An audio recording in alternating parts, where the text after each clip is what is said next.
Hello, everyone, and welcome back to Learn Smooth English, the place where learning English is simple and enjoyable. I'm Emma. Hello, Emma, and hello to all our listeners. It's great to be here again today. It really is, James. How are you doing today? I'm doing okay, but honestly, I'm a little hungry. I had breakfast very early this morning. Oh, really? What did you eat for breakfast? Just some toast and a little fruit. It wasn't enough for a long morning of work. What about you, Emma? I'm doing great. I had a big breakfast today. Eggs, bread, and a large cup of coffee. So I have plenty of energy for today's episode. That's good, because we need energy today. We have an important topic. Yes, we do. Today we're talking about a question that everyone hears. Tell me about yourself. Oh, yes, that's a big question. I hear it at parties, at work, and even when I meet new neighbors. Exactly.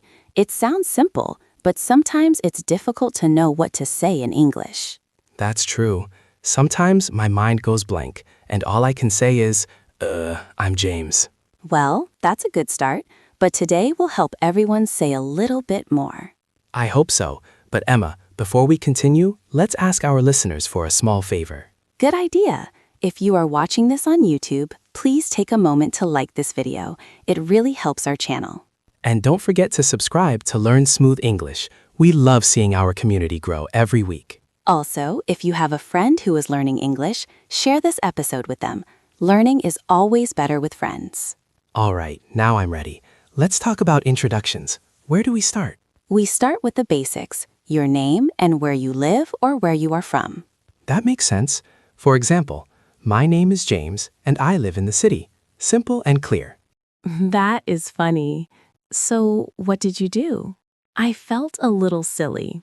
I stood up and said, "Oh, I'm so sorry. My name is Emma. I live just around the corner." That's a perfect way to fix it. Did she tell you about herself? Yes, she did. She said, "Nice to meet you, Emma. My name is Sophia. I'm from Chicago, but I moved here last month." See? Name and where you're from. That's the best way to open the door to a conversation. Exactly. And it feels natural. You don't have to tell your whole life story in 1 minute. That's true. Sometimes I want to say too much. I want to talk about my cat, my car, and my favorite food, but maybe that's too much for the first minute. Maybe save the cat stories for the second minute. Good idea. So after your name and where you're from, what comes next? Usually people talk about what they do, like their job or their studies. Right. For example, I'm a teacher, or I work in an office. Yes, or if you're a student, you can say something like, "I study engineering," or "I'm a high school student." I remember my first job interview, Emma.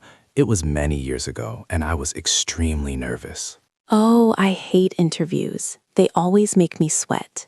Me too. The manager looked at me and said, "So, James, tell me about yourself." And what did you say? Well, I wanted to sound very professional. I said, "My name is James. I am very hardworking. I always arrive on time, and I'm a fast learner." That actually sounds very good. Did you get the job? Yes, I did. But the funny part is that I was so nervous, I forgot to tell him that I actually had experience in that job. I just kept talking about being hardworking. At least you were honest. But it shows that even in serious situations, it's okay to keep things simple. Exactly. You don't need complicated words. Saying, "I work in a bank" is better than a long, confusing sentence about financial systems. I agree. Simple English is the best English for beginners. You know, Emma, I sometimes meet interesting people in my guitar class. Oh, right. I forgot you take guitar lessons. How is that going? It's going well, but I'm still a beginner. Last week, a new student joined our class. His name is Marco. And did he introduce himself? Yes, he did. He said, "Hi, everyone. My name is Marco. I work as a chef in a restaurant downtown. In my free time, I want to learn music because it helps me relax." That's a great introduction. He shared his name, his job, and a little about why he joined the class. Exactly. It felt very natural. I also like that he mentioned what he likes to do in his free time. That's a great point, James. Talking about your hobbies is a very friendly way to introduce yourself. I agree. It also encourages people to ask more questions. For example, "Oh, you're a chef. What do you like to cook?" Exactly. It helps create a real conversation. For example, if I say, I'm Emma and I love hiking in the mountains, you might ask me where I go hiking. Right. Or I might say, I love hiking too, but I'm very slow. Being slow is okay. The mountains aren't going anywhere. That's true. Hey, Emma, I have a quick idea for our listeners. What is it? If you're still listening right now, we'd love to hear from you. Yes, write the word hello in the comments below. Oh, I love that idea. It's a simple way to show that you're here with us. Yes, just type hello in the comments and maybe tell us your name. We really enjoy reading your names. We really do. It makes this feel like a big family. Exactly. So today we talked about name, where you're from, your job, and your hobbies. But what if someone asks about your family? That happens quite often, especially in a relaxed situation. Like at a dinner party or a small gathering. Yes, you could say something simple like, I come from a small family, or I have a big family. I usually say, I have one brother and one sister. My brother lives in Canada. That's perfect. It gives just the right amount of information. You don't have to share their names or ages if you don't want to. Right. It's just a way to help people know a little more about you. People also like hearing about pets. Oh, definitely. If I say, I have a very naughty cat, people always laugh. Why is your cat naughty? Because she jumps on the table when I'm eating. She thinks my dinner is also her dinner. That sounds like a very typical cat. Exactly. And now you know something more about me. I'm a cat person. See? These little details make an introduction feel more real and personal. You know, James, I think many people are afraid of making mistakes when they talk about themselves in English.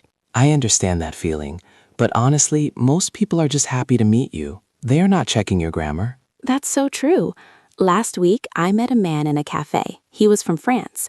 His English wasn't perfect, but he was very friendly. What did he say? He said, "Hello, I am here for holiday. I love this city." That's beautiful. It's simple, but I understand everything. Exactly. He didn't say something complicated like, I am currently spending my vacation here. He just said, I am here for holiday, and it worked perfectly. I love that example. It shows you don't have to be an expert to have a conversation. I agree, but I did have an awkward moment a few months ago. Oh, really? Tell me. I love your awkward stories. Well, I was at a wedding, and a woman asked me, "So Emma, tell me about yourself." Okay. The problem was, I was eating a huge piece of cake at that moment. Oh, no. Yes, my mouth was completely full of chocolate cake. I tried to speak and said something like, Emma, I work. Emma, that's terrible. It really was. I even had chocolate on my teeth.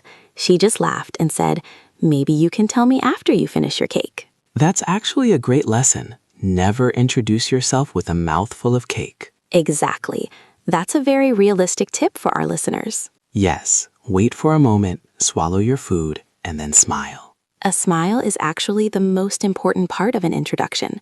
It tells the other person, I'm happy to talk to you. That's very true.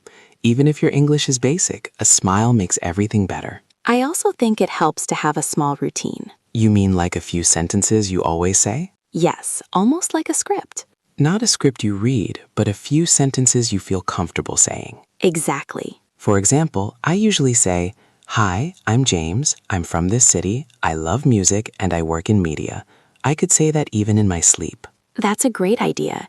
If you practice those 3 or 4 sentences, you won't feel nervous when someone asks you that question. You can even practice in front of a mirror. It might sound funny, but it really works. It does. Before we started this podcast, I used to stand in my bathroom and say, Hello, I'm Emma. Welcome to our show. Did anyone hear you? My cat looked at me like I was crazy, but it helped me feel confident. Cats are very good at making us feel crazy. That's true. But seriously, practice makes everything feel natural. What about talking about your dreams or your future? Is that also part of introducing yourself? Sometimes, especially when you're talking to a new friend. For example, I want to travel to Japan next year. Yes, or I'm learning English because I want to get a better job. That's something many of our listeners can relate to. Exactly. And it's a wonderful thing to share because it shows that you want to grow and learn. I agree. People like meeting someone who has goals. I remember when I first met you, James. Do you remember that day? Was it at the studio? Yes, and you were wearing a very bright yellow t-shirt. Oh, yes, I remember that shirt. I loved that shirt. It was a very bright yellow shirt. You walked up to me and said, "Hi, I'm James. I'm going to be your partner on this podcast. I'm a little nervous, but I'm ready to work." Wow, did I really say that? I don't remember being that brave. You did, and I liked it because you were honest. You said you were nervous, but you also said you were ready. That's actually a good tip too. Being honest is perfectly fine. You can say something like, I'm a bit shy, but it's nice to meet you. Exactly. It helps the other person feel relaxed as well. Maybe they are shy too. Most people feel a little shy when they meet someone new. It's completely normal. Yes, very normal. So, James, we covered quite a lot of ideas today. We really did. I feel like I know how to introduce myself even better now, even after all these years. That's great to hear. Should we do a quick recap for our listeners? That's a great idea. Let's review what we talked about today. Okay. First, start with the basics. Your name and where you're from. For example, I'm James and I live in this city. Simple and clear. Then you can talk about your job or your studies. Like saying, I work as a teacher or I'm a student. You don't need to use complicated words. Third, mention a hobby or something you enjoy in your free time. Like my guitar lessons or your hiking in the mountains. That makes the conversation more interesting. And finally, you can mention small personal things like your family or your pets. And of course, the most important rule. Yes, don't introduce yourself with cake in your mouth. Exactly. Smile, be honest, and if you feel nervous, it's okay to say it. That's a perfect summary, James. I think our listeners can really use these tips. I hope so. Talking about yourself is often the first step to making new friends. That's true.